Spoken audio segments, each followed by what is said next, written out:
Bienvenue dans cette nouvelle édition du Morning News. Au sommaire, l'ancien ministre de l'économie et des finances du Bénin, Komi Kouché, à la rencontre de la diaspora nord-américaine. Il a organisé ce dimanche 20 octobre une réunion d'échange sur le thème « Sauvons le Bénin ». Mobilisation à l'appel du comité laïque de coordination en République démocratique du Congo ce lundi. Une manifestation pour dénoncer la corruption et l'impunité. Le CLC réclame notamment la démission des juges de la Cour constitutionnelle. Et la 4e semaine africaine de la microfinance, c'est depuis ce 21 octobre à Ouagadougou, Burkina Faso. Une édition consacrée cette année à la finance inclusive.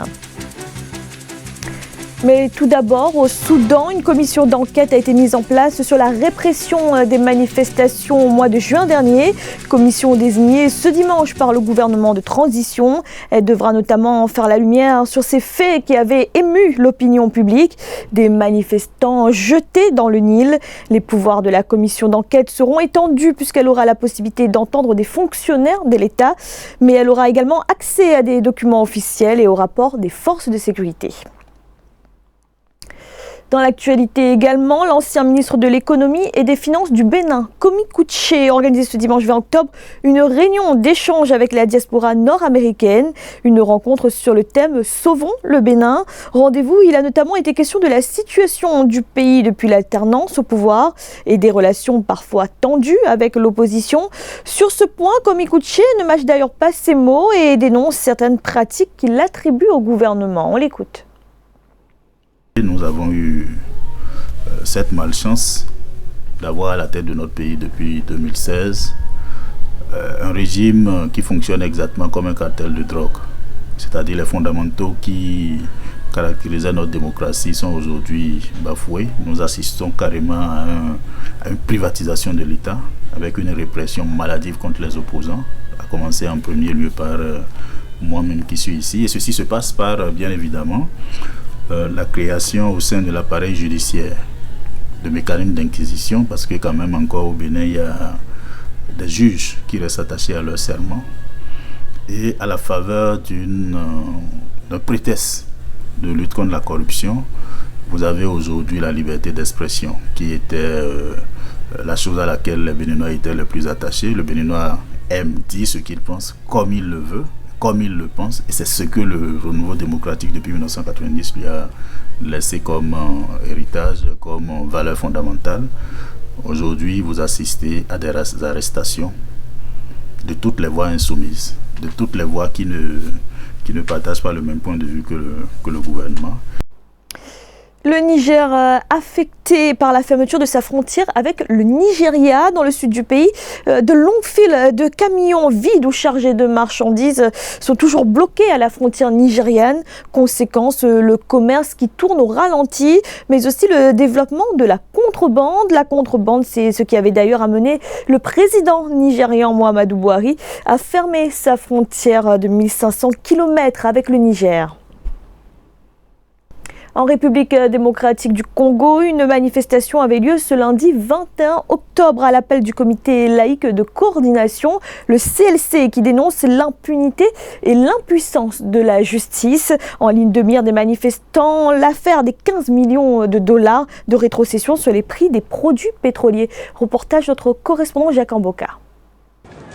Dénoncer la corruption et l'impunité et réclamer la démission des juges de la Cour constitutionnelle, tels sont les leitmotivs de la marche organisée ce lundi 21 octobre 2019 à Kinshasa.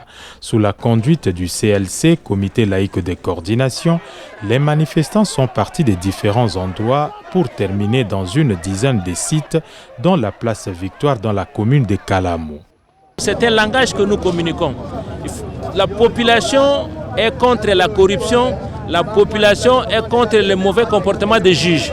À partir du moment où nous lançons ces messages, c'est pour la consommation intérieure et la consommation extérieure. Nous pensons donc à notre point de vue que l'objectif a été atteint. C'est la première manifestation organisée par le CLC depuis l'arrivée au pouvoir du président Félix Tshisekedi. Bien que la mobilisation n'ait pas été au rendez-vous, d'aucuns estiment que le message est passé au cours de cette marche qui s'est déroulée sous un bel encadrement de la police nationale. Je suis venu soutenir la marche du comité laïque pour dénoncer ces systèmes-là. Vous avez apprécié comment le travail s'est déroulé et à toute quiétude. Donc je crois que ce soir, nous avons respecté tout simplement les instructions de la haute hiérarchie comme c'était une marche autorisée. La marche organisée ce lundi par le CLC est la première d'une série de manifestations dénommées Croisade que cette structure de la société civile proche de l'Église catholique lance. Pour les organisateurs, le mouvement va s'accentuer et réunira au fur et à mesure plus d'adhérents.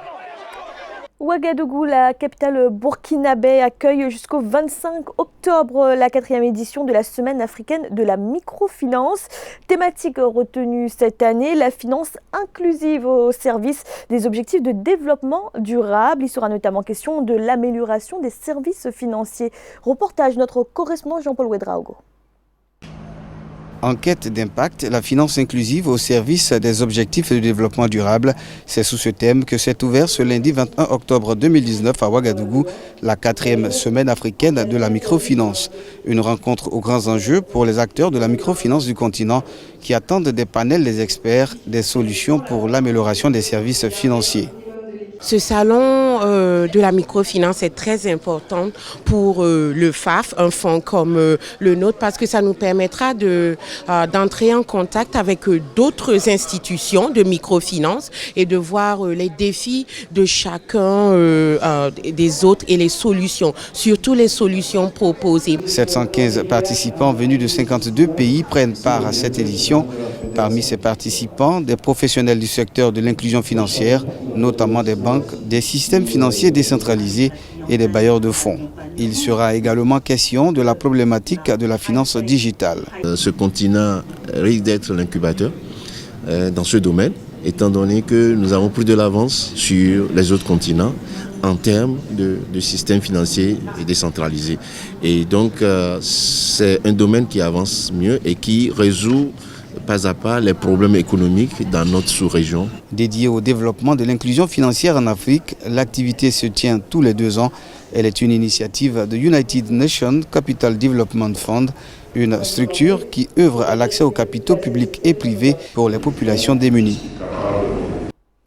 Le groupe bancaire marocain Attijari Wafa Bank fait son entrée dans le Trade Club Alliance. Le club Afrique Développement relevant du groupe a rejoint récemment ce réseau international lancé officiellement le 1er octobre à Londres. Un réseau qui regroupe 14 banques partenaires accompagnant les entreprises dans leurs activités commerciales à l'international. Nelly Claude Bessa. Le club Afrique Développement du groupe Attijari Wafa Bank a rejoint le Trade Club Alliance lancé le 1er octobre 2019 à Londres par le groupe bancaire Banco Santander. Ce réseau international dont Attijari Wafa Bank est membre fondateur couvre à ce jour par l'interfaçage des plateformes du réseau des banques 65% des corridors du commerce international et 46 pays avec la perspective d'atteindre 90% et 1 million de membres à l'horizon 2022. Ainsi, le club Afrique Développement offre à ses 3000 membres la possibilité d'identifier des partenaires commerciaux potentiels et de mettre en relation des acheteurs et fournisseurs dans les secteurs d'activité à travers le monde. Ce club Afrique va certainement galvaniser et motiver le libre-échange. Il va permettre aussi d'intégrer les marchés tout en facilitant les entraves à la monnaie. Et bien sûr, une facilitation du transit, c'est un système qui va booster le commerce. Les membres du club ont désormais la possibilité de recevoir des suggestions d'affaires générées par la plateforme du Trade Club Alliance qui propose des services tels que l'optimisation des prix matching des opportunités de partenariat, la simplification du processus de dénouement des transactions, l'analyse des marchés, l'analyse des devises et l'information sur 182 pays pour ceux qui désirent s'installer à l'étranger. Ce réseau va permettre de passer au travers des problèmes de change, de la disparité monétaire et stimuler globalement la compétitivité du commerce et favoriser le commerce intra-africain. Le club Trade Alliance, dont Attijari Wafa Bank est membre fondateur, regroupe 14 banques partenaires d'Europe, d'Afrique, d'Asie et d'Amérique, accompagnant les entreprises dans leurs activités commerciales à l'international. Du sport et le Tour cycliste international Chantal Biya, remporté par l'Algérien Azzedine Lagab. Le tour qui s'est achevé ce dimanche 20 octobre à Yaoundé au Cameroun. Lagab finit donc premier au classement général devant le Slovaque Marek Kanicki et le Néerlandais Arjan Hoffman. Marie-Colette Babasagana. Leader de cette 19e édition du Grand Prix cycliste Chantal Biya, depuis la première étape, Azzedine Lagab n'a pas lâché son maillot jaune tout au long des 3 autres courses. En dépit d'une farouche concurrence des autres participants, notamment celle du Slovaque Marek Kanicki, vainqueur de la 2e et de la 3e étape, le capitaine de la team Algérie a su se placer dans tous les bons coups afin de rester en tête du classement général et de recevoir son maillot jaune des mains de la première dame et par ailleurs marraine de la compétition, Madame Chantal Biya, présente au boulevard du 20 mai à Yaoundé. C'était une victoire très importante pour nous. Pour gagner des points au classement mondial pour se qualifier aux Jeux Olympiques. Le classement se clôturera le 20 octobre. Et maintenant, on a bien conforté notre position de qualifier 2 coureurs. Donc on est très contents et avant tout ça, c'est une belle victoire. Les Camerounais, dans cette 19e édition du Grand Prix cycliste Chantal Biya, ont réalisé leur plus mauvais résultat depuis la création de cette compétition. 0 maillot jaune, 0 étape remportée et une 8e place au classement général que décroche le meilleur coureur camerounais, Clovis Kamzo Abosolo, de la Société nationale des hydrocarbures Vélo Club. On est un peu déçus parce que cette 19e édition, on a couru derrière les étapes fatiguées, on n'a pas pu remporter. Mais je pense qu'on va se préparer. La saison est terminée, je pense qu'on va mieux récupérer pour mieux entamer la saison prochaine. L'édition 2019, prévue pour accueillir une centaine de coureurs et se disputer sur 5 étapes, a finalement vu la participation de 35 athlètes après la défection du Burkina Faso et de la Côte d'Ivoire et une distance réalisée en 4 étapes. C'était le journal de la rédaction. Merci de l'avoir suivi. Retrouvez dans un instant une nouvelle édition de l'information.